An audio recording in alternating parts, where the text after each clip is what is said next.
a living history production. I'm Matt McLachlan. And I'm Pete Smith. We're battlefield historians who love nothing better than getting out and walking the ground where great battles in history took place. And now we'd like you to come with us. Every week, BattleWalks will take you to one of the great battlefields of Europe. As we walk the ground, we'll dig through the pages of history. We'll uncover the secrets of the battlefields, and most importantly, we'll tell the stories of the people who fought and died there. Welcome to BattleWalks. Hello and welcome to BattleWalks. We are back after a little break, and thank you for joining us again as we walk the great battlefields of Europe. Thank you for contacting us. We had so many people coming back to us during our short summer break asking when we will be back and telling us how much they enjoy the podcast. So thank you so much for that. It's always great to get feedback. So please keep doing that. Send us your comments on Facebook, send us tweets via Twitter, and just let us know you're out there and that you're enjoying the show. Another announcement is you can now support the show if you're enjoying it through Buy Me a Coffee. This is a great initiative where you can jump online and support the podcast with a small contribution, which is fantastic because the more people we get doing that, the more great episodes we can do, and the more people we get finding out about the podcast, joining us, and sharing in this great community we're establishing. In addition to that, I'm going to bring in right now my co-host Pete Smith. Pete, g'day. Welcome back to the podcast. Hi Matt, great to be back. Having had a nice break, a nice summer's break, but great to be back again. Well, you're living over there in the good weather, mate, so I'm glad you're making the most of it. And it's exciting for us. Another announcement while we're doing these housekeeping things is that you're going to be leading tours for us out of the UK for our UK passengers. Hopefully it won't be too long before our Australian passengers can get back over and start visiting the battlefields. But for our UK listeners who want to visit the battlefields, they can go with you now. We have tours available with Pete Smith walking the battlefields of the Western Front. It's very exciting. Well, I'm certainly looking forward to it. It'll be nice to take some Brits around, as well as our regular Australian clients. So yeah, I'm really looking forward to getting back out there again. So if you want to travel with Pete, and I recommend that you do, basically live in the experience that you get on this BattleWalks podcast, go and visit our website. It's only for UK travellers at the moment, but it's battlewalks.co.uk. You can learn all about those tours, and you can come and visit the battlefields and walk the ground with Pete Smith. So jump on that website and check that out. Today's podcast, it's going to be really interesting. A little bit of a departure. We're not walking a battlefield, but we're in the middle of the Olympic season. We've just had the Summer Olympics taking place. The Paralympics are on as we speak. And so we wanted to talk about a connection between Olympians and the battlefield. So Pete, why don't you give us the rundown on what we're going to be talking about today? Okay, so what we wanted to do is have a look at those that had taken part in the Olympic Games either prior to the Great War or post after the Great War, and who had served in the military. So I just thought it was a great idea. Sadly, not all of them will make it through the Great War, but it just seemed like a good thing to do, to have a look, because it's the early days of the Olympics, have a look at those early days of the Olympics and also some of those athletes that took part in one way or another in the Great War. Well, it's a great idea, mate, and the Olympics is about the world coming together, and it's fascinating to think that through times of recent history, the Olympics have been disrupted by war. I mean, at some stages it's still gone ahead in some capacity, either in the lead up or immediately after a war. But the Olympics were disrupted by war, so it's always fascinating to me, the link between sport and war as well, is that you tend to get it tends to be seen by a lot of the soldiers as the ultimate sporting event is to go off and fight in a war. So there's always been a very strong connection between sport and war, and we're looking at a couple of we're focusing on Australians for this episode, but a couple of very prominent Australians who went off and not only served in the war but also participated in the Olympics. Yeah, I think it was interesting for me to have a look at some of the sports within the Olympics, and when you start looking at them carefully, you realise that there is a big element of kind of military skill. You know, that there's obviously always been shooting, the skiing, and just so many things that some sports don't exist anymore. There was the tug of war. Swinging clubs. So club swinging, it's something that was done in the military. It was done by civilians to keep you fit, but it was definitely had a military feel to it. So there was an awful lot of the sports had a distinct military feel. Interestingly, in doing the research for this, I looked at some of the sports that no longer exist, and one of those sports was actually not target pistol shooting. It was literally using the old duels, so dueling pistols, and you had mock duels taking place, and they would you were scored on your hitting the target in these mock duels. So just fascinating. Some things. They even proposed, I think one of the more interesting ones, they even proposed, and this was just after the First World War, throwing the hand grenade. Lobbing the grenade as, would this be a great Olympic sport? And I think too many people have been throwing grenades in the First World War, so they decided not to go ahead with that sport. Just extraordinary. And I mean, we see things as well about at the start of the First World War, there was a big push to join the Sportsmans 1000, get out and, if you're a sportsman, this is the ultimate challenge for you to join up with other sportsmen and put down the golf clubs and jump out of the pool and head off and prove your worth on the field of battle as opposed to the sporting field. So there's always been this very strong connection. And it's amazing when you read Victoria Cross citations about how many of the men that achieved great things on the battlefield had been captain of their local football team, or an athlete before the war, or a great runner. It just seems a theme that meanders through this history. So I think this is going to be a really exciting way to look at the Olympics in a bit of a new light. Yeah, I think it's fascinating. And going back to those posters, the recruiting posters, I mean, what a fantastic thing to collect. I love them. I haven't ever been able to get the money together to buy some of the posters that you can get. But yeah, that sporting theme runs through an awful lot of the recruiting posters. Another thing to say as well, of course, is that a soldier's life on the Western Front or elsewhere in Egypt or wherever he may be, both prior to the war and after the war and during the war, there was a massive element of sport, because to keep the men occupied, and what they're trying to do is keep them away from the women and the booze, but keep them occupied behind the lines, organise some sports games. And so there were some great sporting occasions that took place behind the lines during the war. I was reading a war diary the other day, and of one of the units, and actually went into the months after the end of the war. So this was the time when they were kicking around in the UK or in France, waiting to be sent back to Australia. And there was a lot of sporting events taking place at that time. And for example, the Australian Corps taking on the Royal Flying Corps in a game of rugby, and defeated the Australians won 42-0 against the Royal Flying Corps, and the Air Force, as it was at the time, the Royal Air Force, and just extraordinary the engagements that took place. All they seemed to do in that year after the war ended, before they got back to Australia, was kick a ball around and play sport, because there was bugger all else for them to do. Exactly, and there had been some quite severe riots. Certainly, one of the more severe riots with the Canadian soldiers, and actually some Canadian soldiers were killed. They were shot by actually British soldiers trying to put down the riots. So that there had been riots both in France here and in Britain, and so it was thought that sport would counter that. While the men were kicking their heels, waiting to be discharged and sent back to various parts of the empire, that sport would hopefully keep their mind away from other things, and so yes, sport became a very, very important in that period as men kicked their heels waiting to be discharged back home. Well, let's get going talking about some of these historians. Who are we going to start with? Well, I wanted to start with somebody who I've got to know very well over the years, metaphorically, of course. He's long since gone, but Cecil Healy. He was an Olympic swimmer prior to the Great War. There's a swimming pool in Péronne, one of the nearest towns to where I live here in France, and the pool that my children swim in, and my partner Sarah goes swimming and doing exercise there, and I go with the children swimming as well. It's the Cecil Healy pool. So Cecil Healy is the first person that we want to have a look at, I think. Well, Cecil Healy has a very strong connection to me as well, Pete, because I'm from the northern beaches of Sydney. It's where I live, and pretty much every day when I go for a walk down along Manly Beach, I go past the surf club where Cecil was a member, and there's a big plaque in his honour out the front of the surf club. The surf club, I had a look the other day and sadly discovered it was built in the 30s, the building, so it wasn't actually the building that Cecil knew when he was at Manly. But there's a plaque remembering him there, and many of his achievements are recorded inside that surf club as well. So tell us a bit more about Cecil Healy.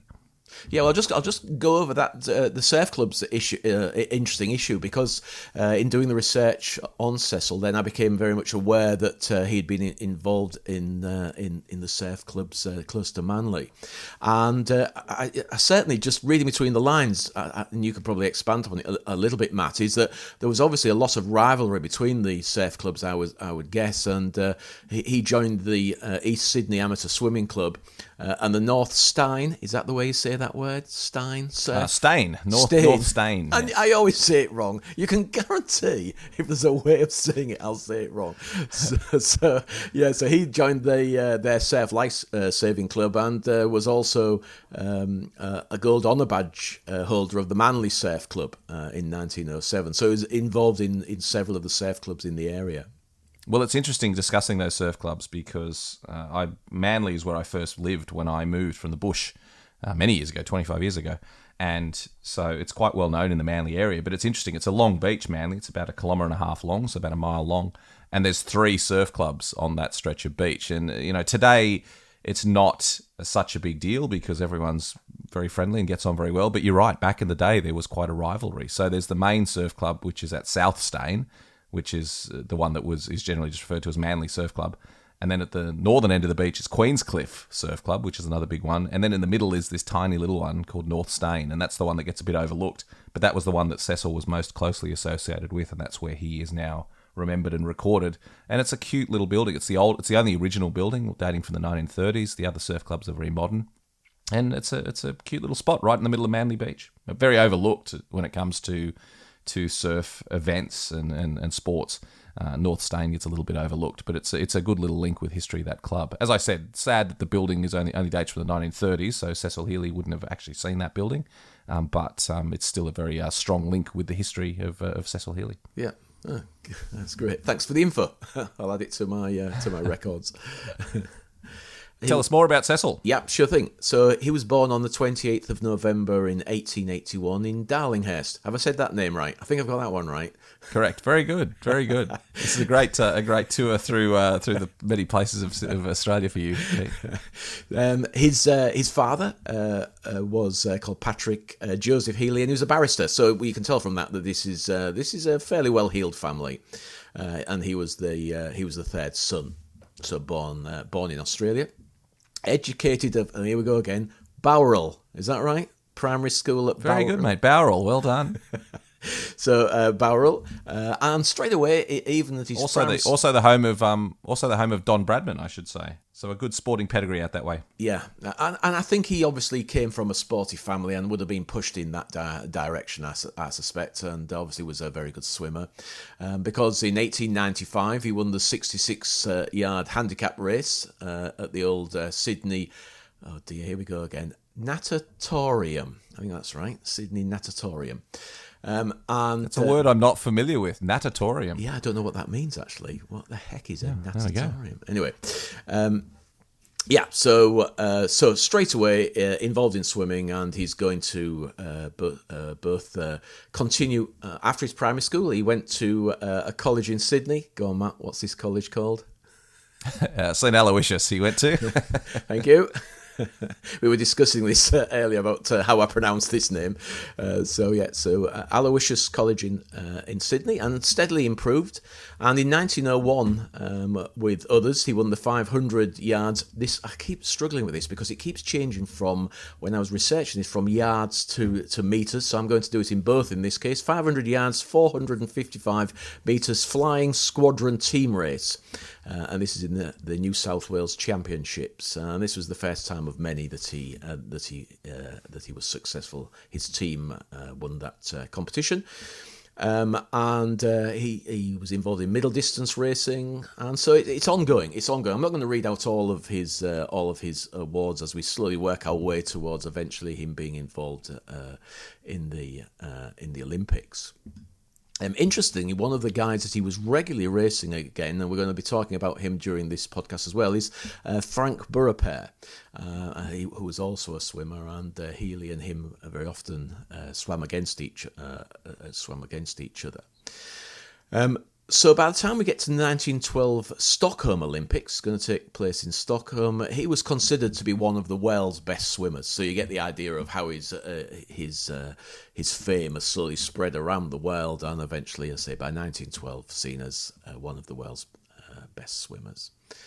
So, Stockholm, 1912, and he became part of the gold medal record-winning 4x200 freestyle relay team. So he's part of the relay team. But that's not why he's really remembered.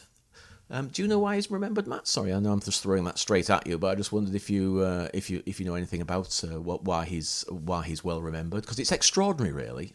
I think there's a surfing link, but I can't remember the specifics of what actually happened with Cecil. No, Cecil is remembered for throwing the opportunity for him to win another individual gold medal, and it's an interesting story, and it's about, I suppose it's him, it's the man himself, because what happens is that because of a mix-up in the heats. He realises that all of his competitors, and these are the competitors that potentially are going to cause him a real problem in trying to get the gold medal, are disqualified, and they're disqualified because they don't make it to the at the right time at the right place. So there was the confusion, so they're disqualified. Which would have put Healy as almost certainly he would have won the gold medal because all of the people that were his main competitors, and the most important one was a chap called Duke Kahanamoku. I have no doubt that I am saying that wrong. I'm going to try again. Kahanamoku. That's what it looks like anyway. And he's an American, and he's going to actually win the gold medal. But he was one of the ones that had been disqualified for not turning up. So they appeal, and they have their appeal turned down. They appeal. They're nearly all Americans. I think they're all Americans apart from one, and they have their appeal turned down. And he goes back and appeals on their behalf, and basically says, "I will not swim if you do not reinstate them." And so these guys are reinstated into the final, and he gets the silver. Healy gets the silver medal. He didn't get the gold. The Duke beat him, and so he effectively shot himself in the foot. But he did it deliberately. I mean, it's a fantastic piece of sportsmanship, and one that is remembered to this day. And in fact, in 2018, the Australian Olympic Committee created a Sportsman's Award in honour of what he did in these 1912 Olympics, and also marking the 100th anniversary of his death. Because as we're going to discuss, sadly, he is going to be killed during the First World War. Well, that was the when I recalled a surfing connection. That was why, because Duke Kahanamoku was the bloke that brought surfing to Australia. Again, so many coincidences. In the next beach along from where Cecil Healy swam in his career at Freshwater Beach was where the Duke introduced surfing to Australia, from Hawaii to Australia. I knew he was a Hawaiian, but that's fascinating. Of course, I should have got the link: Hawaiian surfing and Australia. That's really interesting, Matt. Didn't know that at all. So yeah. So it's literally only probably a kilometre from where Cecil Healy would have swum in the surf, was where Duke first came out and wowed Australians by riding a surfboard in the surf. And obviously now, very much in the same stretch of beach where Cecil Healy swam in the surf is now where is a very popular surfing spot. So these little connections of history weave their way through the whole story. Well, there's another one that I'm just going to mention casually as well, because in the 1912 Olympics was where Fanny Durack also swam in the first time that women could took part in swimming. In women's Olympic swimming team, so and she will win a gold medal as well. And of course, we remember Fanny Durack. Not of course, for people that do not know, Fanny Durack is remembered here on the battlefields because of the statue, the Golden Madonna and Child in Albert, which was hit by a shell. I can't remember if we've done the story in one of our podcasts. Perhaps we have, but it ends up leaning over the town at 90 degrees. And to the Australian soldiers, it became known as Fanny Durack because it looked like a woman about to dive into the surf, or into the pool. And so, Fanny Durack is somebody who is involved in the Olympics, but certainly was not involved in the Great War in coming out onto the battlefields. But he's remembered here as well, along with Cecil Healy. Fanny Durack is perhaps another of the more famous Olympiads remembered here on the Western Front. We discussed it in our enjoyable podcast we did on the approach march to Pozières. So if people go back and listen to that one, that was when we talked about the famous Fanny Durack, which was what the Australians called as you say, the Leaning Virgin. It's interesting. I think I probably mentioned at the time as well that when they built the Olympic Stadium and the Olympic precinct out at Homebush for the 2000 Olympics, and they named all the streets, all these new streets, after famous Australian Olympians. They did name a street after Fanny Durack, but obviously their sensibilities got the better of them because they ended up calling it Sarah Durack Avenue, which was her first name. The reason she was called Fanny, of course, is her second name was Frances, which is where the Fanny came from.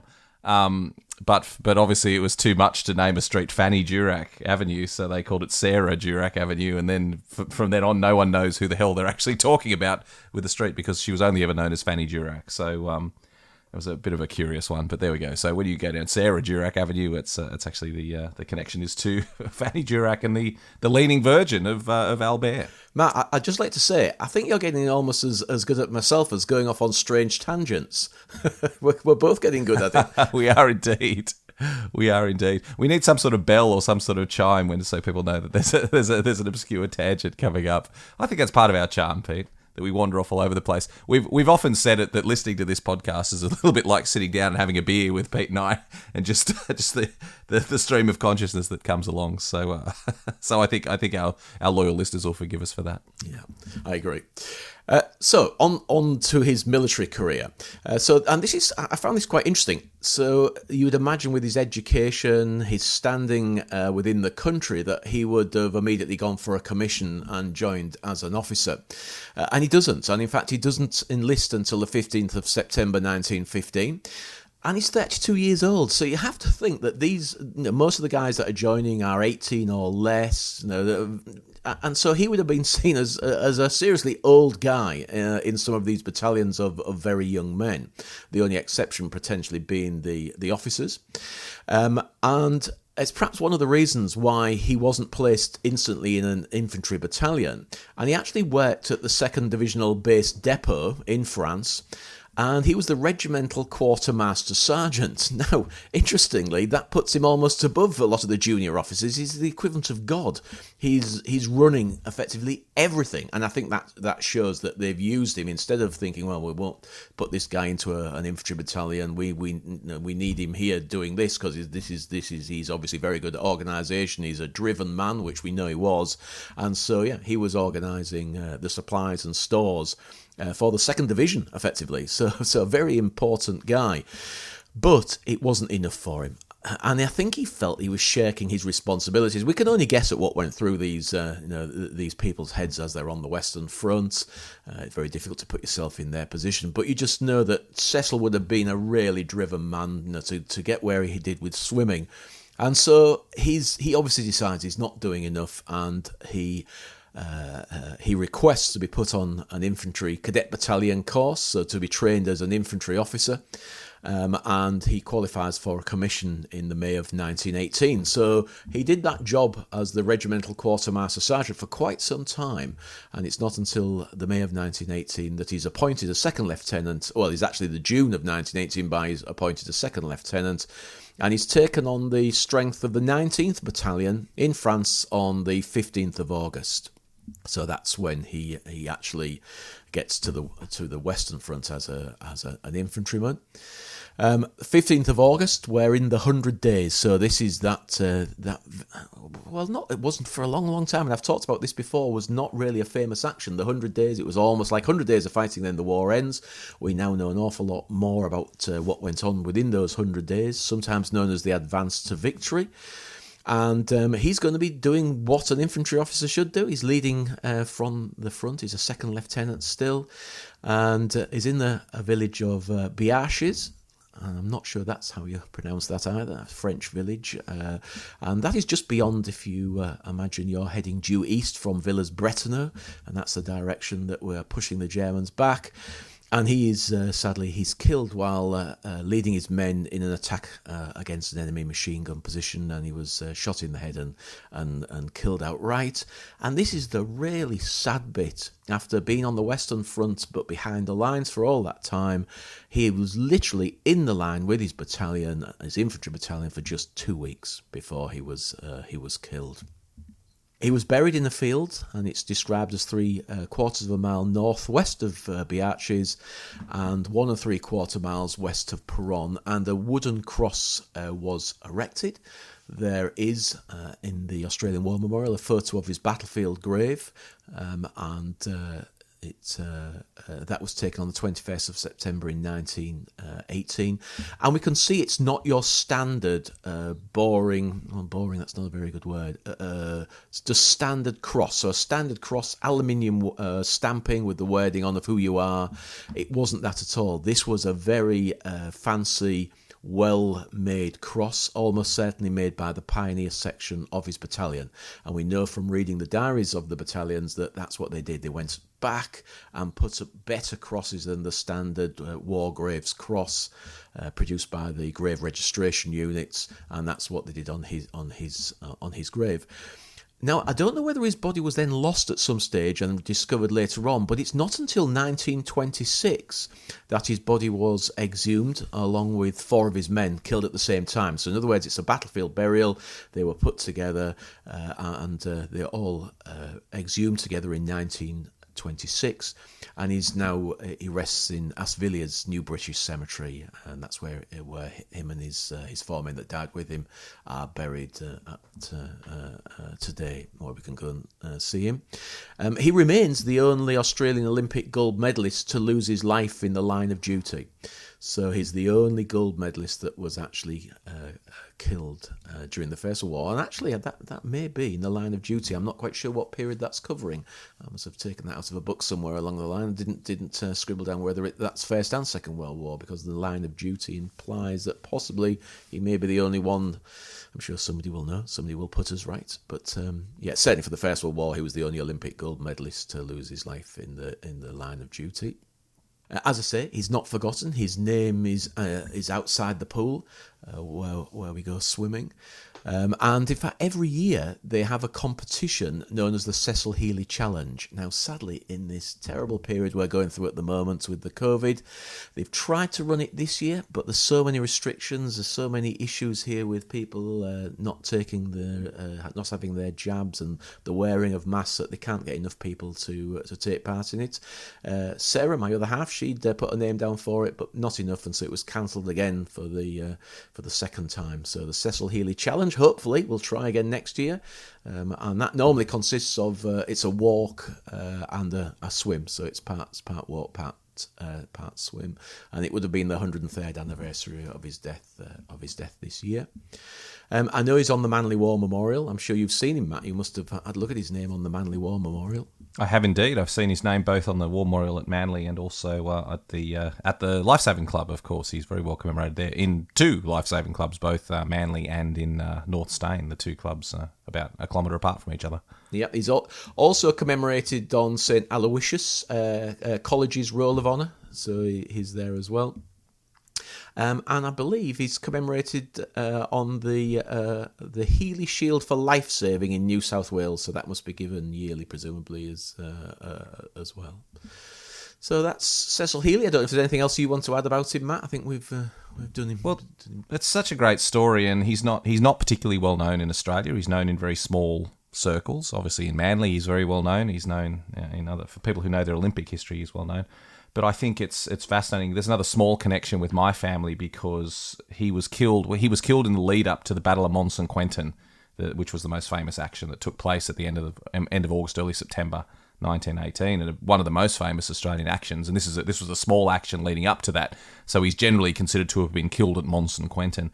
And the men from my hometown in West Wyalong enlisted into the 20th Battalion, and Mons St Quentin was their most famous action. So Mons St Quentin for my family has always been an iconic battle, one of the most, the one that we're most drawn to on the Western Front. And it's fascinating that we moved from West Wyalong to Manly, and when we got to Manly, one of Manly's most famous sons was Cecil Healy, who'd been killed at that same battle. So, again, the ripples of history just travelling along and connecting us all. So, yeah, Cecil's someone who's very important in my world, and someone who deserves more research done about him. There's been a couple of books written about him, but there's always room for more research. So if you've enjoyed hearing Cecil's story, I would certainly encourage you to go out and learn more about him. Just a great all-round bloke, a great Australian, a great soldier. Interestingly, I just add one little aspect. Asvilliers, where he's actually buried, is quite away from Mons St Quentin and from, in fact, where he sadly lost his life. And I think that's partly due to when he was found, because he was found quite a little while after the war. Then there was felt to be no compunction to bury him close by, and so it's one of the cemeteries that would have been an open cemetery that was still taking bodies, still taking the remains of soldiers. And so they end up being moved to Asvilliers. Now, Asvilliers, for those that are whistling down the A1, the major motorway linking linking Lille to Paris, then it's where one of the services is actually called Asvillia's services, and if you stop there, then you can have a think about him. He's literally, if you knew where to look, his grave is literally just by the side of the motorway, or the cemetery where he's buried is just by the side of the motorway. So you'll whistle past him if you're on that road between Lille and Paris. And when you say services, Pete, in Australia we would say a service station, so services for your car, for petrol and food, which are so important when you're travelling through the battlefield area, because it's sometimes the only places in these obscure locations where you can get a cup of coffee and a sandwich. So the motorway services become your best friend, and in the very French way, they're exceptionally well done. The quality of the food and coffee and everything you get there is far beyond anything we would see in Australia. The coffee there is very, very good. It's my favourite place to stop whilst on that motorway, I have to say. Well, Pete, that was the story of Cecil Healy, a fantastic first instalment in this special series of Olympians. We've got several more we're going to talk about as we go on throughout the rest of the year. So tune in to hear more about that. But Cecil Healy, a bit of a personal hero of mine, and just someone that I think set off this series very, very well. A great Australian, as we said, a great Olympian, and a great soldier who sadly gave his life, like so many of these bright young men did during the First World War. Yes, I'll just give you an insight into who we're going to have a look at the next time when we cover one of the Olympiads, and that's a chap called Claude Angelo. And if you think Cecil Healy wasn't particularly well known, you wait till we start talking about Claude Angelo. Even very, very interesting chap. Well, thank you for joining us. Now that we're back on BattleWalks, next week we'll be walking a great battlefield of Europe once again. We're looking forward to getting out in the field and virtually walking a battlefield. And don't forget to support the podcast if you like what you hear on buymeacoffee.com/BattleWalks. You can go there and contribute if you want to. Pete, thank you so much. It's been a pleasure. It's really good doing these occasional specials, and we look forward to getting back next week and strolling the battlefields, mate. Thanks for joining us. Looking forward to it, Matt. It's been good. Nice to be back.